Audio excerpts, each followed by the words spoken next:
Friends, it's wonderful to be able to be with you today here on this YouTube program, Walking with God in the Garden.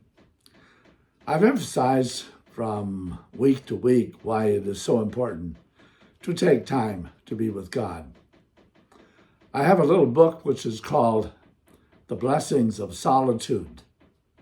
I hope you take time with solitude.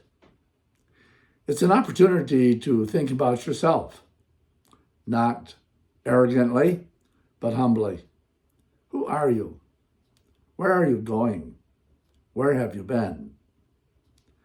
How do you resolve your conflicts? How can you have better relationships with others? If we're busy all the time, and especially if you're with a cell phone, and you probably are busy most of the time, watching that, answering it, making calls, you don't take much time for solitude. It's a discipline. When I was in Israel as a student, I spent some time in a monastery. The monastery is filled with people who take time in solitude to pray, to reflect, and to build a better life. I'm Richard Halls. I am the author of this YouTube program, Walking with God in the Garden. I didn't originate the theme, however. That is the Bible's origination. It is when we read in the book of Genesis that Adam walked with God in the cool of the day. I've been inspired with that, first of all, because Adam was a gardener. God created this garden so that Adam might till it, manage it, and find fulfillment for his own life. In the midst of it, he knew that he could not live without God, and God also participated in that conclusion. So they walked together in the cool of the day. Why is it so important to spend time with God? Well, in our busy world, we know how involved we can be. We hardly have time even to take care of our own needs, let alone other people's needs. But here on this YouTube program, Walking with God, I hope that I can at least take time to encourage you to spend time with God. As we do that, we discover something very interesting. And that is that we come across other people who mean something to us. Have you ever thought of how important it is that you might be in the life of somebody else? Maybe that person is looking for help, and you just show up there to help. I cannot begin to tell you how many times I have met people who didn't realize how important they were in my life, certainly before I met them. But then a need was there, and that need was met by that individual. There's nothing more important or more significant than to be used in a very positive way in the life of somebody else who needs you. To be at the right place at the right time is such an important part of life. I'm told that Winston Churchill believed that about his life during World War II. He felt that God called him for that moment to save England from Nazism. I believe that that is true today. I'm not going to spend time today outlining whom I believe God has called for a special moment. But I do believe there are people waiting to be touched by God, by somebody else, to help meet that need. One of the greatest needs that all of us has is, of course, the need of Jesus Christ. The Bible says that in the fullness of time, God sent his Son. In the fullness of time. It's at the right moment that Christ came. And that would be true in your life too. Be open. Be aware that at the right time, Christ is there to help you meet your need. There's an interesting story in the Old Testament about a woman whose name was Esther. I'd like to share that story with you briefly here today. There is the talk of Xerxes, who was the king of Persia. He had a wife by the name of Vashti. But Vashti didn't do what the king wanted her to do. So he got rid of her. And under consultation with some of his advisors, he selected a new wife. And that woman was Esther. She was a Jewess. Now, it is told in the Bible that she did not reveal what she was. So he went along and he found her to be the most beautiful woman in the entire kingdom.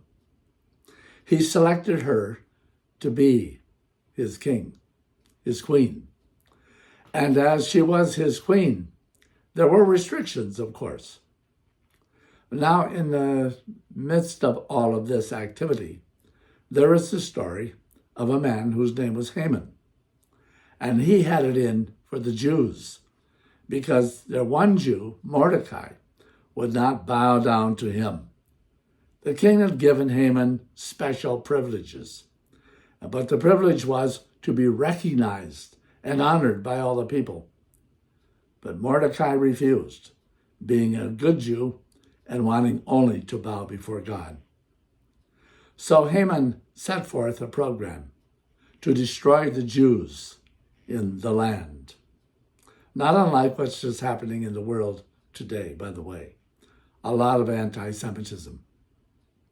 And then it came to the point of where there was an edict that all the Jews on a special day were to be executed. Their properties were to be confiscated.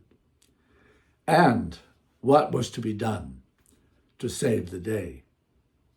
Mordecai read the proclamation, went into depression, put on sackcloth, and finally the word came to Esther, who was, by the way, his niece. So Esther found out about Mordecai, and she sent word, "What's wrong?" And then Mordecai told her that this edict was there, and that not only would the people of Israel, that is the Jewish people, be executed and destroyed, but she herself, when it was found out that she was a Jewess, would also be killed. So the question was, what is Esther to do? She knows that if she goes to the king without his invitation, she will be killed, unless the king extends a golden scepter that would recognize her. And it came to a point of where she was debating, what should I do? And here is the story that is found in the book of Esther. And we take a look at the first chapter, the 14th verse. I encourage you to read this story, by the way. It's a fascinating one in the light of what's going on today with regards to the Jewish community and anti-Semitism. So the question was, as Mordecai posed it to her, what are you going to do, Esther? And this is what he says to her. And who knows but that you have come to royal position for such a time as this. For such a time as this. Maybe your time is for such a time as this in the life of someone else. Maybe someone else's time is for such a time as this to help you, to guide you, to inspire you, to warn you. It's wise to listen to those for such a time as this. In my life, I can recount any number of times that people have been in my life for such a time as this, to warn, to encourage, to inspire, to motivate, to educate for such a time as this. If I have the time today, I would recount a number of those occasions, but I can share with you today, out of my heart and my life, that there have been many that God has sent into my life for such a time as this. I can also say that it would have been wise for me to listen to some of them that I did not listen to.